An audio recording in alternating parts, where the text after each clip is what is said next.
Hey, I'm Alex Radcliffe from Board Game Co. and Gencon 2023 is coming. We're a month out, which means all the videos start beginning now. I'm going to have at least 2 videos to prep you for Gencon, possibly more, we'll see how things go. And this may be completely irrelevant to you if you're not going to Gencon, although honestly, it's still a list of 15 games that are worth having on your horizon.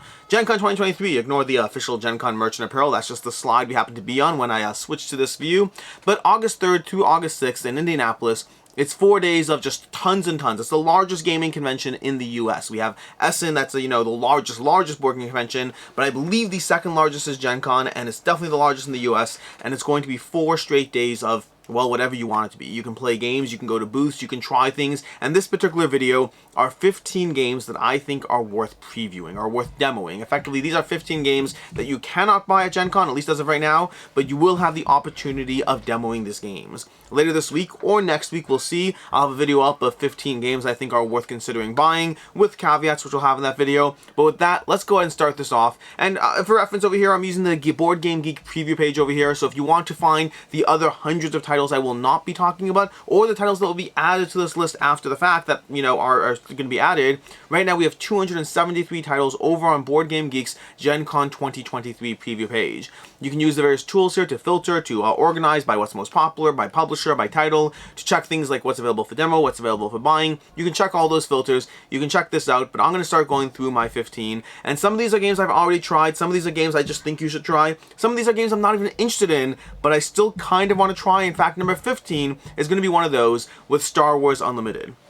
This one should be over at Gen Con for demoing. In fact, that's going to be true of all 15 of these titles, so I'm going to try avoiding saying that throughout the course of this video. But Star Wars Unlimited from Fantasy Flight Games is available to demo, and that's one where I'm both not interested in this game at all, like genuinely. Like, I'm barely a Star Wars fan to begin with. I like the Star Wars universe, but none of their games have really pulled me in and of themselves. I'm not against them, but neither am I for them. And this one in particular, Star Wars Unlimited, is Fantasy Flight, again attempting to dive into a collectible model and seeing how this one is supported or how it goes, and ultimately time will tell. I know a lot of people are walking into this being a little bit gun-shy. Is it something that's going to really be an impact on the space? Is it going to do well? Is it going to be another Star Wars game that it stands out, doesn't stand out, that is or isn't supported? But we have a CCG, a collectible card game, Star Wars Unlimited. This will be a bit overshadowed by Lorcana, which is getting a ton of hype and buzz, and also lawsuits. There is that factor as well.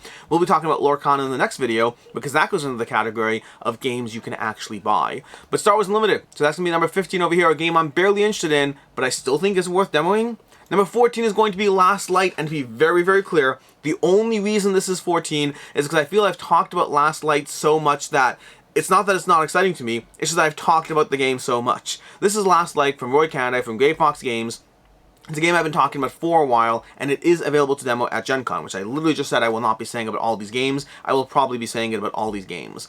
But Last Light gives you a 4X game that plays in an hour. Genuinely, I've played this game multiple times, multiple player counts. I've even played a 7-player game that played in like an hour and 10 minutes, if I recall correctly. Although I will say it was a little bit more chaotic. I definitely prefer it at the lower player counts. Although I don't know what's my cap. Is my cap 5, 6, 4? I don't know. I've played it at 2, 3, 4, and 7, I believe. So I don't actually know how I feel about 5 and 6. But either way, Last Light from Roy Canada. Again, much more excited about this than number 14, but I've been talking about this game for so long that it's not new. I tried to keep most of the titles I'm talking about today to be ones that are newer, but I had a hard time passing up on Last Light, so it still makes the cut. Then we have Noobs in Space from Cosmos. This one actually was a last-minute addition to my list. I wasn't actually that interested in this game. I mean, it's a small box game from Cosmos, which in and of itself is not a problem, but the name doesn't pull me in. Noobs in Space doesn't really do much for me, but the concept does. This is a game in which everyone's going to have pieces of information they have to kind of work together in this cooperative experience. So I might know what we're trying to do, you might have the various pieces and parts over there, that other player might have this, that, and the other, so you all have parts of the puzzle, and you have to work together to try to figure it out. Now, I don't know exactly what things are in the way as far as why aren't you just talking to each other? What forms of limited communication are there? How does it actually function? I don't have enough knowledge about the actual game mechanics just yet, and unfortunately what I do have are like pictures of cards and not not in German, I assume, but not English, so I can't even check out from there. So I don't have a ton of information on this, but it's from Cosmos. The concept sounds intriguing. That's going to be Noobs in Space, my number 13. My number 12 over here is Perseverance Castaway Chronicles, episodes 3 and 4, and I have not played 1 and 2, but the reason this is on my list is because of Jeremy Howard, a gentleman that he is. I saw him posting about the fact that he played 3 at Origins, it's available to demo there as well, and he said that's better than 1 and 2, which, I mean, I haven't played 1 and 2, but it's better than a game that's already well-liked by one person's opinion. Take it with a grain of salt. I should take it with a grain of salt, not you. I'm the one who put this here. But it does seem interesting. They've gone from having 12 actions, 12 key core actions you need, to only 8 actions. Everything is going to matter in this game as you play through episodes 3 of Perseverance Castaway Chronicles. So that's going to be, you know, available to demo at Gencon. I managed to not say it with Noobs, and now we're back to saying it. My number 11 is going to be Diced Veggies. Diced Veggies from Kid Table Board Games. I did have a chance to see this one briefly at Origins. Didn't get a chance to actually play it, but effectively this is a dice selection mechanism. You're going to be using your little dice, your little knife over there, to cut up the veggies and to separate and segregate out sections of dice in order to use it. You're going to be dumping them into this little bin over here. You're going to separate out the veggies and using those towards your various cards. Being mindful you have a limited number of pips you can actually acquire, and you have a ton of goals you're trying to go for as well. Different goals you're trying to be mindful of as you go through things. It looks like a very, very solid game, both in terms of the theme just being very unique, the execution being unique, the art and presentation being charming. I think it is going to be a lighter weight game, which makes sense. It is Kid Table board gaming after all, but this is one. Moving on to the next one. Although before we move on to the next one over here, we have Level Up events. A little reminder that Level Up events, if you want a convention before Gen Con, if your schedule isn't packed enough, July 14th through 16th, ignore the children screaming in the background, July 14th through 16th in Connecticut, we're going to have Level Up events, which is going to be a board game retreat or a Level Up retreat hosted by Level Up Events and myself. So I am affiliated with that, take that into account. But it's going to be in Connecticut, July 14th to 16th. It's going to be 3 days straight of gaming. We're going to have ticket sales probably closing in the next week or so. So if you want in, this is basically your last call to sign up, to grab a badge. Badges are affordably priced. There's going to be a bunch of things available as far as fun goodies and whatnot. There's going to be a swag bag, options to get 20 strong. The copies of 20 strong, I think, are running late, so you may get like a coupon code to get your hands on it instead. But there's going to be a whole bunch of things, from events, learn to plays. There's going to be a comedy show, a magic show, and basically just, you know, a library of games, hot games, prototypes, all those fun things. In Connecticut, you can book hotels through this or whatnot, or book hotels on your own, and then past that, just 3 days straight of gaming in Connecticut, and you can check out all the special guests as well. There's gonna be a ton of special guests over here. If we go through this, you know, there's a lot of special guests, from Professor Meg to Michael Kelly, One Stop Car Shop, Board Game Garden, Devin Talks Table Talk, Dagon's Tomb, Nerd and Correct, Game Brigade, Ant Lab. I'm just jumping around at this point. Daniel Standry is gonna be there as well. She hasn't made the list. I don't know why she's not on this list. She should be on this list. I have to send this video to someone. She should be on this list. A whole bunch of people are going to be. Thinker Themer is going to be there, so a lot of fun people will be at Level Up. That's going to be July 14th to 16th in Connecticut. And from there, moving on to my number 10, which is Kutná, Hora, the City of Silver. This is coming from CGE, and I'm not pulled in by the title of this one at all. Neither the title nor the cover art pull me in, but the game mechanics do seem crunchy as you build up this fabled City of Silver. You're going to be using cards in your hand that are dual use. They have 2 sides to them. You have to be mindful of how you play your cards, because as you have a limited number of types of actions, and every action, if you use a card for one action, you're inherently denying yourself the other type of action that the card can be when it's flipped, which I should see some pictures of here somewhere of that mechanic over here. But the actual component art does look good. Where are the cards? Where are the cards you're playing? Are there cards? I feel like there's cards, but it should be cards. Over here, down here, you can see like these cards over here have 2 different sides to them, or you can even see them over here, 2 different sides of the cards. You're going to be flipping them. You have a limited hand as you build up the city. The mechanics, the game mechanics look good. The game board looks good. Just the cover art and name aren't pulling me in, but I did have a chance to see this one at Gamma, and I'm definitely interested in trying this one because I haven't done so yet. That's Kutná, Hora. We have SpellBook from Phil Walker Harding and Space Cowboys. This is the one I probably know the least about from all these games, possibly the least. I mean, Noobs in Space I at least know more about. This one has you gathering spells in order to either feed your familiar or in some way close out something. You're trying to do one of 2 possible win conditions as you gather spells. That's all I really have about the game. I don't have a lot, but it's designed by Phil Walker Harding. It has art and presentation and a theme that I like. Anything designed by Phil Walker Harding I'm already interested in. He puts out games that are accessible and rewarding, and I don't think I've ever played a game of his that I haven't enjoyed. Many of them I haven't kept, which is fine. A majority of the games I play I don't keep. I can't. I play 350 new games a year. I cannot keep them all, but I don't think I've played a single one of his games that I haven't at least enjoyed, and combine that with the theme and with Space Cowboys, and I'm definitely interested in what SpellBook does, but I can't yet buy it. But you could. You know what you can do with it. You can demo it at Gen Con. My number 8 is going to be the A.R.T project. I take it back. There's another one that I know very little about. The A.R.T project is going to be coming to you from Lumberjack Studios, and I believe from the OP, the OP. But we have the A.R.T project, which is going to have art by Vincent to trade, and it's a cooperative experience as you attempt to stop various valuable works of art from being stolen. That's what I have. That's all I have. I saw the box at Gamma. I saw the box at Origins. I don't know a thing about past the box. I just seen the box, and why wouldn't you look at the box? This box does stand out. I mean, Vincent to trade in general, his art is fantastic, and the idea of it, the A.R.T project. What does A.R.T stand for? Is that listed in the thingy? Like, at least tell me what the acronym is for. The A.R.T project is art. It doesn't even say. At least it probably does say somewhere, but I don't see what it is. The A.R.T project. I don't know what the A.R.T is an acronym for. I don't know. We'll find out later. But then from there we have REM Racers. REM Racers was for me is interesting both because the cover art looks amazing and gorgeous and just so cutesy, but also this is coming to you from Corvus Belly, who I don't think they've done anything with this visual presentation yet. This looks pretty and cute and funky and like very kid-friendly, and I don't know if it's meant to be kid-friendly, but it's basically a racing game with like simulated controllers over here. No idea about the actual gameplay past the racing game, past Corvus Belly, but Corvus Belly generally makes a much tighter miniatures-based gameplay, so I'm very curious as they dive into what I'm not yet sure is just cute artwork or family-friendly. I don't know yet on that front, but time will tell ultimately. Then we have Luthier, my number 6 over here. Luthier coming to you from Patterson Games. Those are, if you don't recognize that name, that's the company that brought you Distilled. Designed by Dave Beck and Abe Burson, Luthier is going to be having you crafting musical instruments for patrons through worker placement and hidden bidding. Now, offhand, that in itself doesn't do it for me. I will say this piece of art definitely does. Distilled is actually fascinating, because Distilled is a game I always enjoyed, but the art just isn't as much for me. Versus this art over here, I mean, this is art. This is obviously Vincent to trade yet again.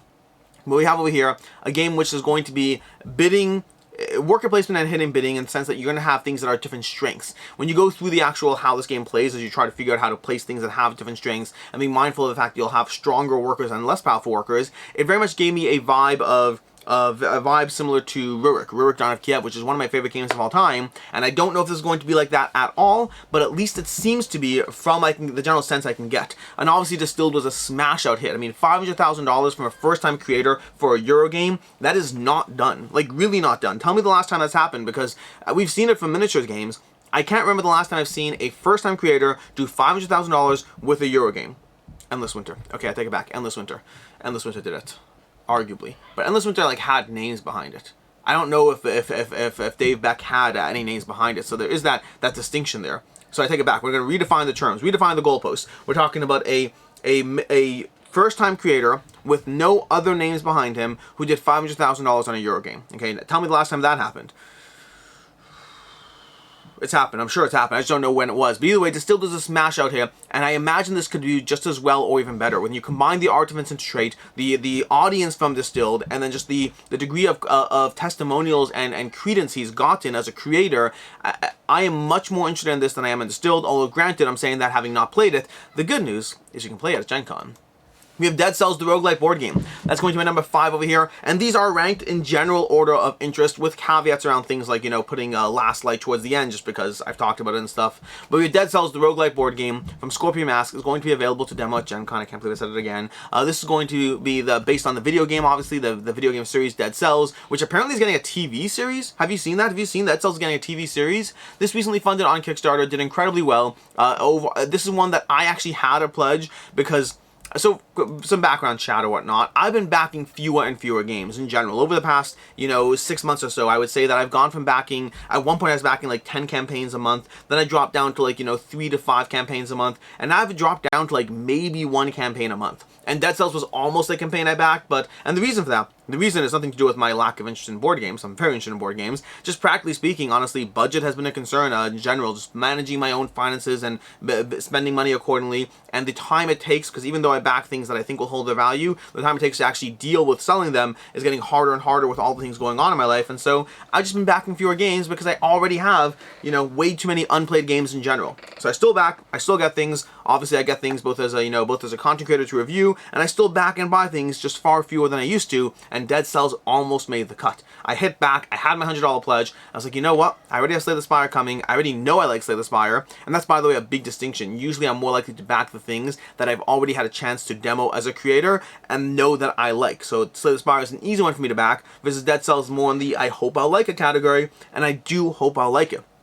Hopefully they're accepting late pledges. if I actually do like it, if I do have a chance to demo it at Gen Con. But Dead Cells is going to be an opportunity to demo it. I assume this is going to be a packed table, so I don't know how accessible those demos are going to be, but this is theoretically available. And the next one, my number 4 over here, is even more exciting, which is Ticket to Ride Legacy Legends of the West. A $100 game, I think it's like a $120 game, a $120 version of Ticket to Ride because it's Legacy Ticket to Ride. And I love Legacy in general, and I like Ticket to Ride, and I find when you combine systems, when you combine a game I like and a Legacy that I like, it usually results in a game that I like even more. Sometimes I find Legacy enhances gameplay for me, although if it's a game that I didn't love as much, it may not be enough to pull it up. But for me, definitely interested in this one. Has lots of shiny things to unlock, and it's Legacy Ticket to Ride. It looks like it has puzzle pieces and boards that are slowly coming out. I'm very interested in this one. I absolutely want to play through it, but I want to get a sense of, is it even worth it? Will I dive into this? Will I do a full play? I don't know. I definitely want it at some point, but the hows, the wheres, the whens, the whys, that's all an entirely different conversation. That's going to be Ticket to Ride Legacy, and you can try it. Then we have Cascadia Landmarks, my number 3 over here. This is only my number 3 and not my number 1 because it is an expansion, he says, wondering if the other 2 are not expansions, although one's a follow-up. But my number 3 over here is Cascadia Landmarks, and again, this would be higher, but it's an expansion. I don't know enough about what it actually does or adds to the gameplay. I know that I love Cascadia. I deeply love Cascadia. It's my favorite from Flat Out Games games, and I like a lot of their games. My favorite games in the series are going to be Cascadia, Calico, and Verdant, their first 3 that got them really popular. I also like Fit to Print. The real-time element is a little different there, and then I enjoy some of their other puzzles as well, like Point City was pretty fun as well. But either way, Cascadia is my favorite game from them, and Cascadia Landmarks is an expansion for their game. It's the first time that Flat Out Games is doing an expansion, which says something in and of itself. But what does it do? It adds landmarks and tiles you can put down and other things. It's going to be a full big box expansion. It requires a Cascadia-based game. It has all these tiles up here. I don't know 100% what's happening here. All I know is I'm here for it. I have played more games of Cascadia than I care to admit. I mean, I don't actually mind admitting. It's more that I don't actually know the exact number of plays. But since I've played it, like, I've gone through all the solo adventures. That's like 20 plus plays right there. Plus I've played it, you know, with people a lot. I've probably played it around 40 to 50 times. I guess that's the amount that I care to admit. Cascadia Landmarks, definitely very interested in demoing this one, giving it a shot, just getting a sense or a feel. I have no doubt I'll enjoy it. The only question is it like essential? Is it just a good thing to add? I don't know. I'm excited and I'm pretty confident about this one. I'm feeling good. I'm feeling good about Cascadia Landmarks. That's going to be, you know where. My number 2 is going to be Tesseract. Tesseract, a game that I have no fair reason whatsoever to be as excited about this game as I actually am. But ever since I saw this game on Kickstarter, and I saw this from Smirk Dagger Games, it showed up on Kickstarter, and I had no knowledge of it on my radar at all, but it just gives you this little like Tetris-y cube, not Tetris-y cube, a Rubik-style cube or whatnot, of these dice that you're trying to manipulate, and they all have different pips on them. If you look at them carefully, despite the designs, they actually have 1, 2, 3, 4, 5 pips, etc., and you're trying to use those and pull them down onto your own personal boards, and there's a lot of manipulation and powers and abilities in a way that, in a cooperative puzzle and a soloable puzzle, that totally seems like my jam. It seems like my jam to the extent that I paid the $150 for like the metal dice or whatnot, because I was like, I'm going to like this game and I want those metal dice for this game. I want that premium everything because I'm going to love this. Have I ever been so confident about games? Yes. Have I been wrong before?